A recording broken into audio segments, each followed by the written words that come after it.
साथियों नमस्ते। तो आज हम अध्याय 9 घर्षण इसके जो इम्पोर्टेंट पॉइंट्स है वो पढ़ेंगे। और इससे पहले के जितने भी वीडियोज है वो सारे मैंने प्लेलिस्ट में डाल दिए हैं, तो आप प्लेलिस्ट में जाओ और सारे वीडियोज जो है आराम से देखो।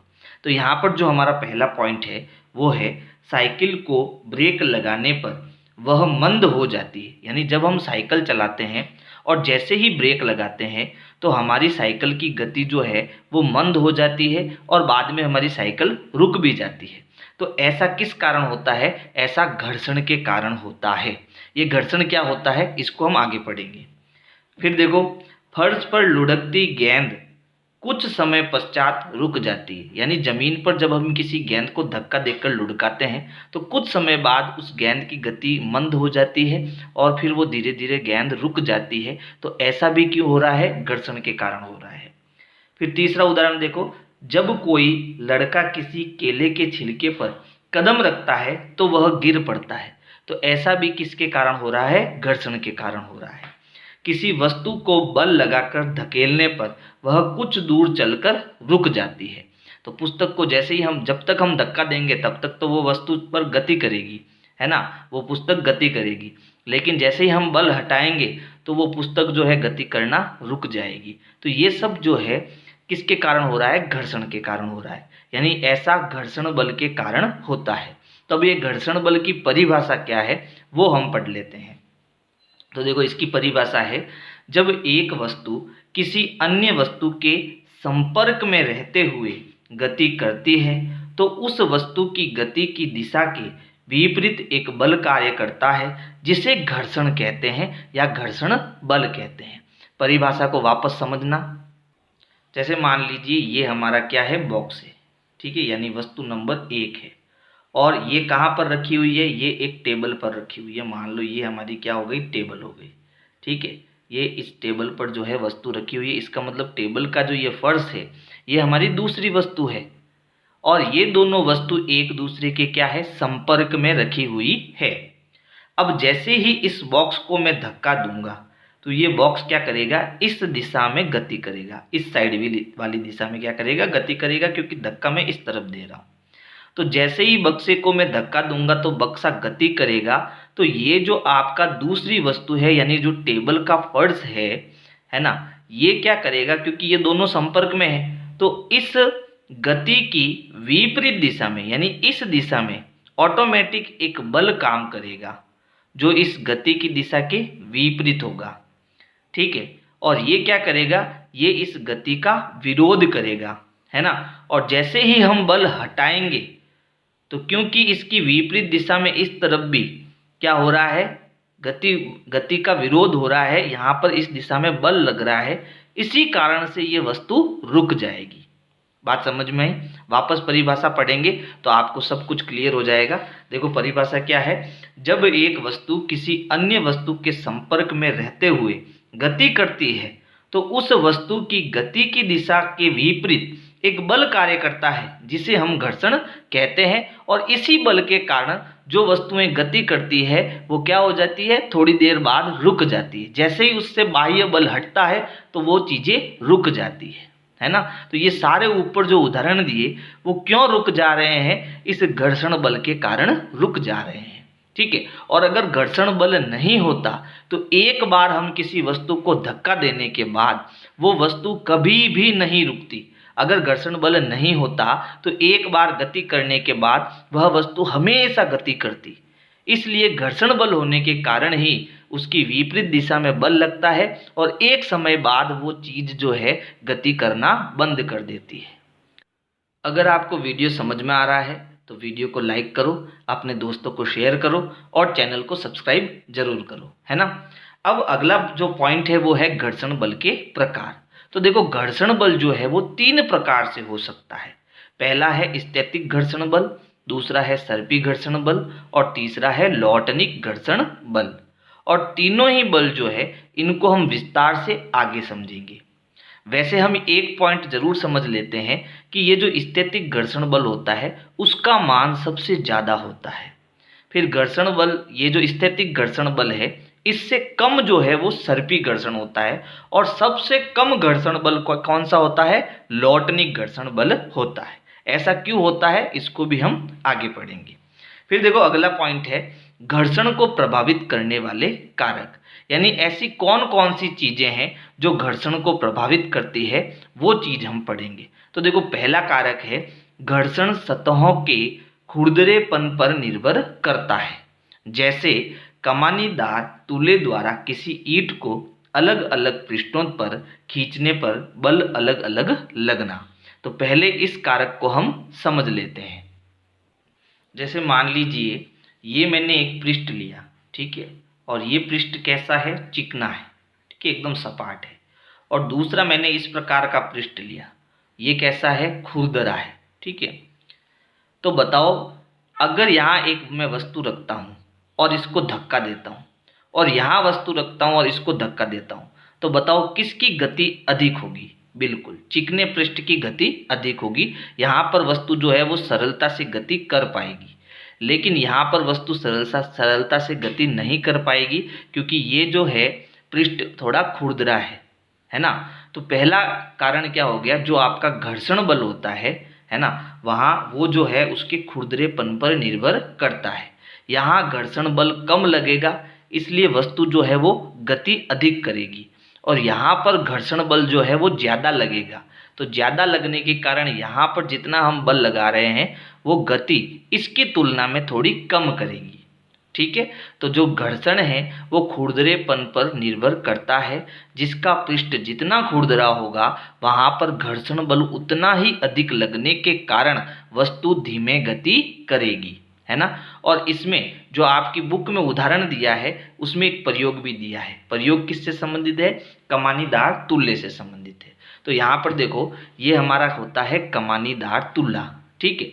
इसमें यहाँ पर नीचे की तरफ एक हुक होता है जिस पर हम किसी भी वस्तु को लटका कर, है ना, उसको जब हम खींचते हैं तो खींचना क्या हो गया, हमारे द्वारा लगाया गया बल हो गया। तो हम कितना बल लगाते हैं और वो हमें यहाँ पर पता चल जाता है, ठीक है। यहाँ पर ग्राम्स दिया हुआ है कि भाई हम कितना बल उस चीज़ पर लगा रहे हैं, ठीक है। तो इसकी सहायता से हम क्या कर रहे हैं, एक ईंट को पहले तो क्या कर रहे हैं, किसी पृष्ठ पर खींच रहे हैं। इस ईंट को हम क्या कर रहे हैं, किसी पृष्ठ पर खींच रहे हैं। किसकी सहायता से खींच रहे हैं, इस कमानीदार तुल्य की सहायता से खींच रहे हैं।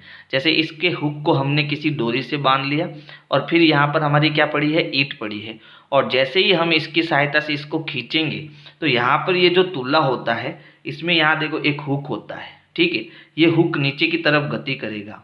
तो जैसे ही ये जितना नीचे जाएगा हमें पता चल जाएगा हम कितने बल द्वारा इसको खींच रहे हैं। तो पहले तो हम क्या करेंगे, इसको किसी खुरदरे पृष्ठ से खींचेंगे तो हमें बल अधिक लगेगा, इसमें पता चल जाएगा भाई बल अधिक लग रहा है। और जैसे ही हम किसी चिकने पृष्ठ से इसको खींचेंगे तो जो खुरदरे पृष्ठ में हमने बल लगाया है उसकी तुलना में यहाँ पर हमारा बल क्या लगेगा, कम लगेगा। बात समझ में आ गई। तो ऐसे हम जो है इस प्रयोग द्वारा जो है इस खुरदरेपन वाले कारक को समझ सकते हैं। अब जो दूसरा कारक है वो है घर्षण बल का मान संपर्क की वस्तुओं के पदार्थों पर निर्भर करता है, ठीक है। पदार्थों पर भी जो है घर्षण का मान निर्भर करता है। जैसे यहाँ पर इसको हम कैसे समझ सकते हैं, जैसे आनत समतल का ढलान द्वारा किसी सेल को पहले टेबल पर लुढ़काना, बाद में टेबल पर कपड़ा रखकर उस पे रेत की परत बनाकर पुनः सेल को लुढ़काने पर हम देखते हैं कि सेल अलग अलग दूरी तय करती है, यानी अलग अलग पृष्ठ पर अलग अलग दूरी तय करना, ठीक है। तो अलग जैसा उसकी पदार्थ की प्रकृति है उसके हिसाब से जो है वस्तु गति करती है। तो पदार्थ की प्रकृति पर भी घर्षण निर्भर करता है। जैसे देखो यहाँ पर हम क्या कर रहे हैं, ये एक आनत हमने ये एक ढलान पृष्ठ बनाया, ठीक है। यहाँ से हम क्या करेंगे, एक सेल रखेंगे और उसको लुढ़काएंगे। तो यहाँ से सेल को जब हम लुढ़काएंगे तो पहले देखो ये हमारा कैसा पृष्ठ है, एक टेबल है, चिकना पृष्ठ है, तो इतनी दूरी जो है वो सेल तय करेगा। लेकिन दूसरी बार हम क्या करेंगे, दूसरी बार इसको बिना चेंज किए, इसके ढलान को बिना चेंज किए हुए जितना बल पहले लगता था उतना ही बल अभी भी लग रहा है। लेकिन अब की बार क्या करा, यहाँ पर जो टेबल थी उस पर हमने कपड़ा रख दिया और कपड़े के ऊपर हमने रेत की परत बिछा दी, यानी थोड़ी थोड़ी रेत यहाँ पर हमने डाल दी। फिर अब इस सेल को हम उतनी ही दूरी से नीचे की ओर ढकेलेंगे, लेकिन अब की बार सेल की जो दूरी है वो क्या हो रही है, कम तय कर रहा है। ये दूरी क्या कर रहा है, कम तय कर रहा है। तो यहाँ पर पहला वस्तु हमारा सेल हो गया और दूसरा वस्तु हमारा पृष्ठ हो गया। तो यहाँ पृष्ठ अलग है और यहाँ पर पृष्ठ अलग है। तो यहाँ पर इनका जो संपर्क है ना, उसकी पदार्थ पर निर्भर करता है कि वो किस प्रकार का संपर्क है। यानी कि यहाँ पर जो हमारा दूसरा कारक है कि घर्षण बल का मान जो है वो संपर्क की वस्तुओं के पदार्थों पर भी निर्भर करता है। ये हमारा दूसरा कारक हो जाएगा। अगला कारक है घर्षण बल का मान पृष्ठों की प्रकृति पर निर्भर करता है। यानी पृष्ठ की प्रकृति कैसी है उस पर भी घर्षण निर्भर करता है। दो पृष्ठों की अनियमितताएं एक दूसरे के भीतर धंस जाती है। जब हम एक पृष्ठ पर दूसरे पृष्ठ को गति कराने का प्रयास करते हैं तो हम इस अंतःबंध पर पार पाने के लिए कुछ बल अधिक लगाना पड़ता है। यानी कि इस चीज को आप ध्यान से समझना। यहाँ पर क्या होता है, मान लीजिए मैंने ये एक पृष्ठ लिया, ठीक है, ये इसका पृष्ठ हो गया। इस पृष्ठ को मैं क्या करूँगा, जूम करूँगा। जैसे अपन मोबाइल में किसी पिक्चर को जूम करते हैं ना, वैसे हम इसको क्या करेंगे, जूम करेंगे। तो जैसे ही हम इसको जूम करेंगे, जितना बड़ा करेंगे तो इसका पृष्ठ कुछ इस प्रकार का दिखाई देगा, ठीक है। तो ये एक वस्तु हो गई। फिर दूसरी वस्तु भी होगी, तो दूसरी वस्तु को भी हम जूम करेंगे तो उसका पृष्ठ भी कुछ इस प्रकार का होगा, ऐसे यूं। तो ये इसके अंदर क्या होगा, ये धंस जाएगा, ठीक है। एक पृष्ठ दूसरी पृष्ठ के ऊपर क्या हो जाएगा, धंस जाएगा, ठीक है। और ये पृष्ठ जब एक दूसरे के ऊपर धंस जाते हैं तो इस पृष्ठ को इस पृष्ठ से अलग करने के लिए, यानी कि पहले पृष्ठ को गति कराने के लिए हमें इस पृष्ठ से इसके जो अंतःबंध है ना, इस बंधन से इनको मुक्त कराने के लिए उतना बल लगाना पड़ेगा कि जितना ये इस पृष्ठ से क्या हो जाए, मुक्ति मिल जाए इनको, इस पृष्ठ से ये बाहर निकल जाए। बात समझ में आई। इसीलिए कोई भी चीज़ जो है हमें उस पर बल लगाते हैं तभी वो गति करती है, नहीं तो वो जब पड़ी है तो वो पड़ी ही रहेगी। ऐसे पड़ी गति नहीं करेगी जब तक कि उस पर कोई बल नहीं लगाया जाता, ठीक है। जैसे मान लो कोई हल्की फुटबॉल है, जो हल्की फुटबॉल मिलती है मेले में, है ना, वो कभी कभी ऐसे ही गति करती है। तो ऐसे ही गति नहीं करती, जब हवा चलती है तो हवा के कारण इस पर बल लगता है तब वो गति करती है। समझ में आया। फिर देखो अगला कारक क्या है, अगला कारक है घर्षण बल का मान एक दूसरे से जुड़े रहने की प्रबलता पर भी निर्भर करता है। यानी यहाँ पर प्रबलता से ये बात हो गई कि एक पृष्ठ दूसरे पृष्ठ से किस प्रकार जुड़ा हुआ है, उसकी प्रबलता क्या है। तो यहाँ पर मैंने आपको घर्षण के 3 प्रकार बताए थे। तो ये जो 3 प्रकार है वो इस चौथे कारक के अंदर आएंगे। यानी कि अगर दोनों वस्तुएं पर स्थैतिक घर्षण बल लग रहा है तो उसकी प्रबलता क्या हो सकती है, सर्पी घर्षण बल लग रहा है तो प्रबलता क्या हो सकती है, और लॉटनिक घर्षण बल लग रहा है तो प्रबलता किस प्रकार की हो सकती है। यानी यहाँ पर हमें इन तीनों ही चीज़ों को समझना पड़ेगा। तो चलो पहले हम स्थैतिक घर्षण के बारे में पढ़ लेते हैं। तो परिभाषा है, किसी रुकी हुई वस्तु को, यानी जब वस्तु रुकी हुई होती है इस कंडीशन में, किसी रुकी हुई वस्तु को विराम अवस्था से गतिशील अवस्था में लाने के लिए घर्षण से पार पाने के लिए लगाया गया बल स्थैतिक घर्षण की माप होती है, ठीक है।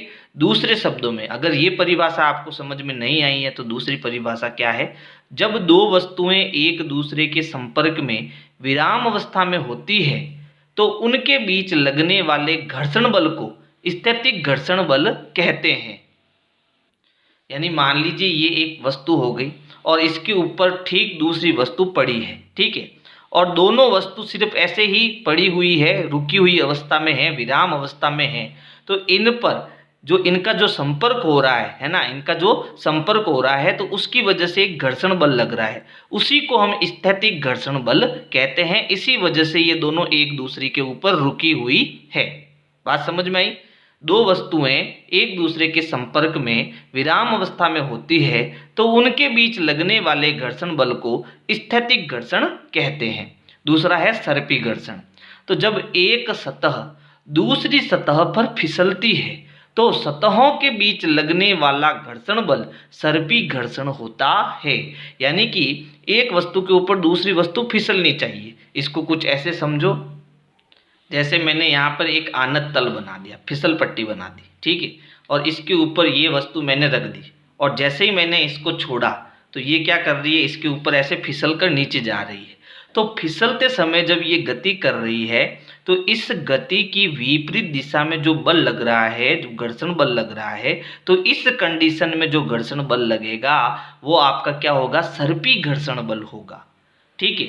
और अगर ये वस्तु इसके ऊपर ऐसे पड़ी हुई है, ठीक है, तो इस केस में जो इसके ऊपर घर्षण बल लगेगा वो स्थैतिक घर्षण बल होगा, ठीक है। और सर्पी घर्षण में ये इसके ऊपर ऐसे फिसलेगी, तो जब फिसलेगी, फिसलते समय जो घर्षण बल लगेगा वो आपका सर्पी घर्षण बल होगा। और लौटनिक घर्षण बल क्या होता है, तो जब एक वस्तु दूसरी वस्तु के ऊपर लुढ़कती है तो उसकी गति के बीच लगने वाला बल लौटनिक घर्षण कहलाता है। यानी लुढ़कते समय जब घर्षण बल लगता है तो उसको हम लौटनिक घर्षण कहते हैं।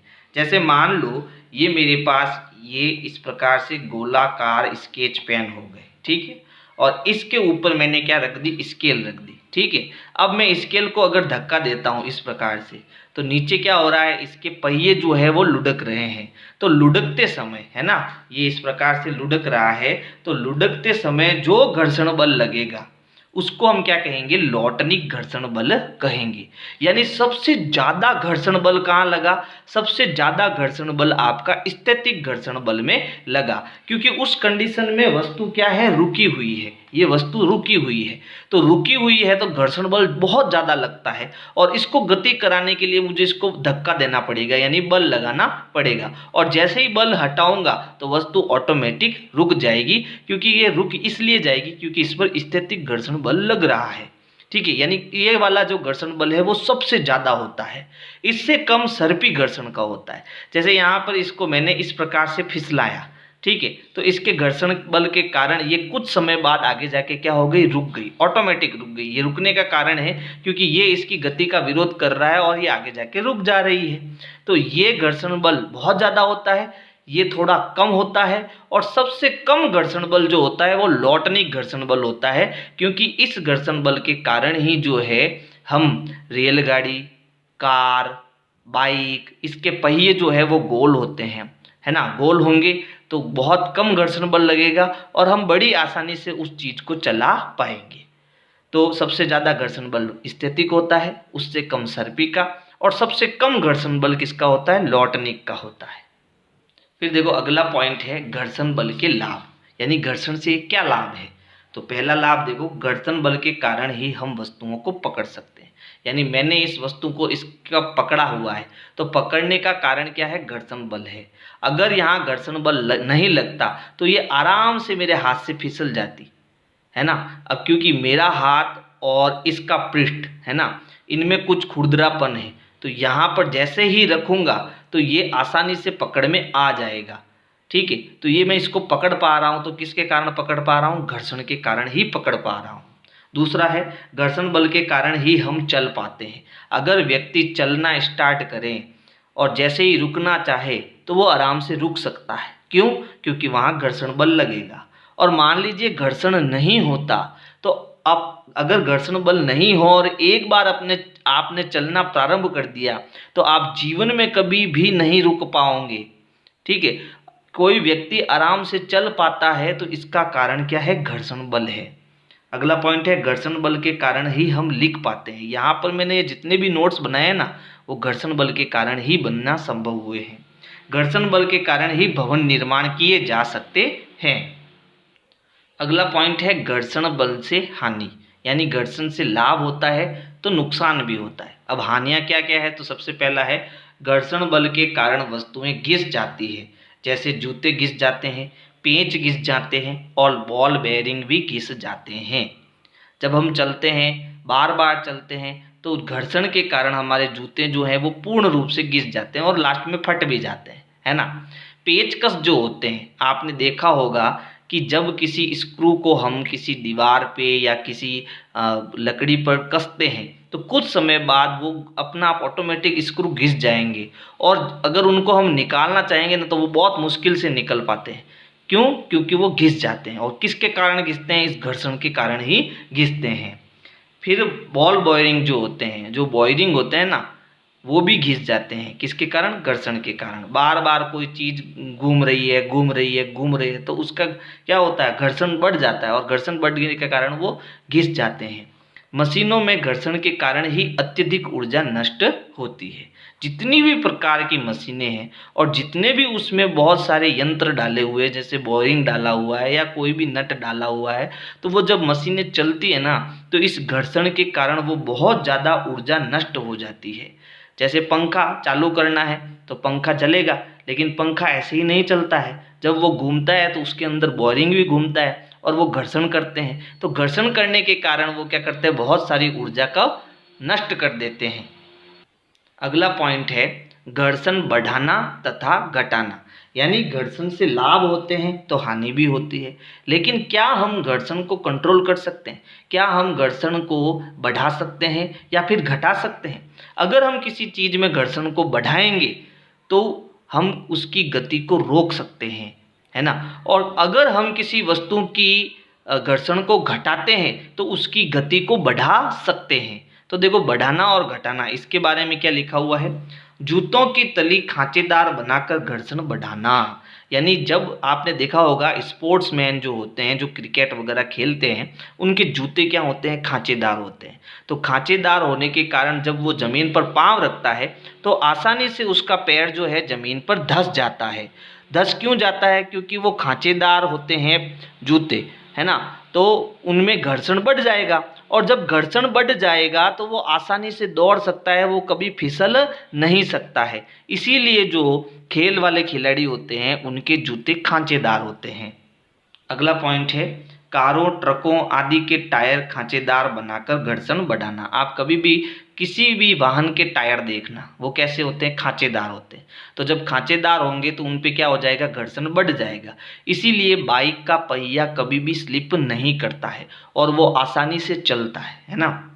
साइकिल, बाइक आदि वाहनों में ब्रेक लगाकर घर्षण बढ़ाना। ब्रेक लगाकर भी हम घर्षण बढ़ाते हैं, इसीलिए तो वो जो है वाहन रुक जाते हैं। कबड्डी के खिलाड़ी अपने हाथों पर मिट्टी रगड़ते हैं ताकि वे अपने प्रतिद्वंदी को अच्छे से पकड़ सके। यानी जब कबड्डी का मैच खेलते हैं तो वो क्या करते हैं? खिलाड़ी अपने हाथों पर मिट्टी लगाते हैं। मिट्टी क्यों लगाते हैं? क्योंकि वो जब खिलाड़ी को पकड़ेंगे ना, जो कबड्डी बोलने वाला आएगा वो खिलाड़ी, तो उसको आसानी से पकड़ सकते हैं, है ना। समझ गए? घर्षण के कारण उसको हम आसानी से पकड़ सकते हैं। अब ये तो हो गया घर्षण बढ़ाने वाली बातें।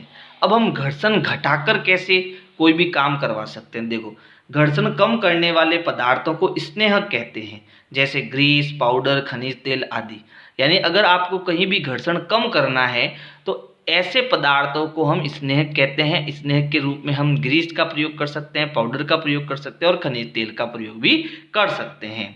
जब किसी मशीन के गतिशील पुर्जों के बीच स्नेहक डालते हैं तो वहां इनकी एक पतली परत बन जाती है तथा वे एक दूसरे को रगड़ नहीं पाते हैं और घर्षण कम हो जाता है। यानी कि मान लीजिए हमारे पास दो वस्तु हैं, ये पहली वस्तु और ये दूसरी वस्तु, और इस पहली वस्तु पर ये जो दूसरी वस्तु है गति कर रही है। तो गति कर रही है तो इसके ऊपर क्या लग रहा है? घर्षण बल लग रहा है। यानी कि इसकी परत और इसकी परत दोनों क्या हो रही है? घिस रही है, एक तरीके से हम ये कह सकते हैं। और कुछ दिनों बाद क्या होगा? जब इन पर घर्षण बल बहुत ज़्यादा लगने लगेगा तो ये दोनों परतें घिस जाएगी और ये इस पर आसानी से गति करना बंद कर देगी। उस कंडीशन में हम क्या करेंगे? यहाँ पर स्नेहक, जैसे मैंने यहाँ पर तेल डाल दिया, तो तेल डालने से क्या होगा कि इन दोनों वस्तुओं के बीच में एक अलग परत बन जाएगी, चिकनाई की परत बन जाएगी। तो क्या होगा कि इसका पृष्ठ और इसका पृष्ठ जो है वो एक दूसरे के कांटेक्ट में सीधा नहीं आएगा, क्योंकि इनके बीच में किसकी परत बन जाएगी? इसके बीच में जो है वो तेल की परत बन जाएगी। तो ये एक दूसरी वस्तुएं जो है वो आसानी से फिर से गति करने लग जाएंगी, है ना। तो इस प्रकार से हम स्नेहक का प्रयोग करके घर्षण बल को कम कर सकते हैं। और कहाँ प्रयोग कर सकते हैं? देखो, दरवाजों के कब्जों में तेल डालकर घर्षण कम करते हैं। मैकेनिक द्वारा मशीनों में ग्रीस डालकर भी घर्षण कम करते हैं। कैरम बोर्ड पर महीन पाउडर छिड़काव कर भी घर्षण कम किया जा सकता है। फिर देखो अगला पॉइंट है, लॉटनिक घर्षण सर्पी घर्षण से कम होता है, इसलिए अधिकांश मशीनों में बॉल बेयरिंग का उपयोग करके घर्षण को कम करते हैं। यानी जो भी मशीनें हम बनाते हैं उसमें हम क्या करते हैं, लुढ़कने वाली चीज़ें बनाते हैं जो एक दूसरे के ऊपर आसानी से लुढ़क सकती। जैसे पहिया जो होता है वो गोल होता है, तो गोल होने के कारण वहाँ कौन सा घर्षण बनेगा, लॉटनिक घर्षण बनेगा। और लॉटनिक घर्षण बहुत कम होता है, उसका घर्षण क्या होता है, बहुत कम होता है। तो वो जो मशीनें होती है वो आसानी से गति कर सकती है। जितना घर्षण कम होगा मशीनें उतने ही गति फास्ट करेगी, इसलिए ज़्यादातर मशीनें क्या होती है, बॉल बेयरिंग से बनाई जाती है। अगला पॉइंट है तरल घर्षण। अब ये क्या होता है, तो देखो तरल यानी कि द्रव से होकर गति करने वाली वस्तुओं पर लगने वाला घर्षण बल तरल घर्षण कहलाता है। इस बल को कर्षण भी कहते हैं, यानी कि द्रव के अंदर जो घर्षण होगा उसको हम क्या कहते हैं, तरल घर्षण कहते हैं, और इसे हम कर्षण भी कहते हैं। अभी हमने जो भी घर्षण करे हैं वो ठोस वस्तुओं में करे हैं, और ये वाला घर्षण कहाँ हुआ, द्रव जैसी वस्तुओं में हुआ, इसलिए इसको हम तरल घर्षण कहते हैं। घर्षण बल वस्तु की आकृति तथा तरल की प्रकृति पर भी निर्भर करता है।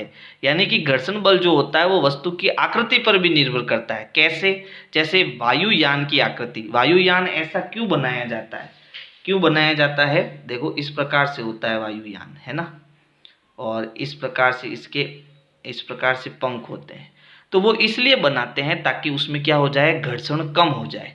तो घर्षण कम होगा तो ये आसानी से जो है हवाई जहाज गति कर पाएगी।